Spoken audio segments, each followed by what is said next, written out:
Hello guys, नमस्कार। सन्चै हुनुहुन्छ? आज म बनाउँदैछु लोकल खसीको रक्ती। सुरु गरौँ है त अब यसलाई बनाउनलाई। सर्वप्रथम त मैले बजारबाट लोकल खसीको रक्ती लिएर आएँ। अब त्यसलाई एउटा बाटामा खनाउँदैछु। रक्तीमा चाहिँ अलिक पानी बढी रहेछ यो रक्तीमा। मैले रक्ती खनाइसकेपछि अब यसलाई सफा गर्दैछु। हेर्नुहोस् न, यसलाई मजाले सफा गर्नुपर्छ।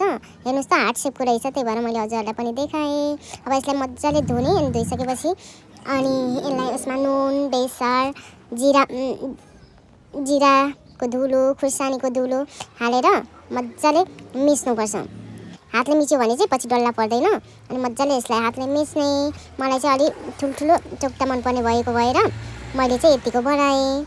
अब एउटा सँगसँगै एउटा प्यान बसाल्ने, त्यसमा थोरै तोरीको तेल हाल्ने।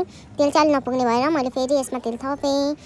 अब त्यसमा सुकुमेल दुईवटा फोरेर हाल्ने, सँगसँगै जिरा ज्वानो सुप पनि पड्काउने। अब तेल तातिसकेपछि मैले यसमा अघि मिचेर राखेको रक्ती खनाएँ। हेर्नुहोस् त मजाले कसरी उछिटिरहेको छ। अब रक्ती खनाइसकेपछि यसलाई मजाले चलाउनुपर्छ है त। अब मजाले चलाउने, छत्लाक गरेर पाकपुर्क पारेर मजाले चलाउने। अब यसको चाहिँ पानी सुक्नुपर्छ, यसलाई मजाले चलाउनुपर्छ, नत्र भने एउटै डल्लो बन्छ। यसलाई मजाले चलाइसकेपछि हेर्नुहोस् त कलर कसरी चेन्ज भइसक्यो। अघि पिरो कम भएको भएर चाहिँ मैले एउटा खोर्सानी फेरि काटेर हालेँ। अब यसमा म थोरै मिट मसला पनि एड गर्छु।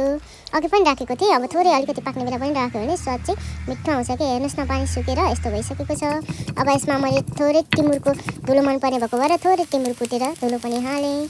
पानी पनि सुकिसक्यो, हेर्नुहोस् त कस्तो राम्रो देखेको छ। अब यसमा थोरै धनियाँ हालेर म गार्निस गर्छु।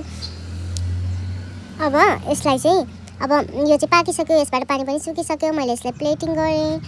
अब यसलाई प्लेटिङ गरेँ। अब म चाहिँ यसलाई चिउरा अनि चना भुजासँग खान्छु। थोरै प्याज राखेर। हस्त, धन्यवाद।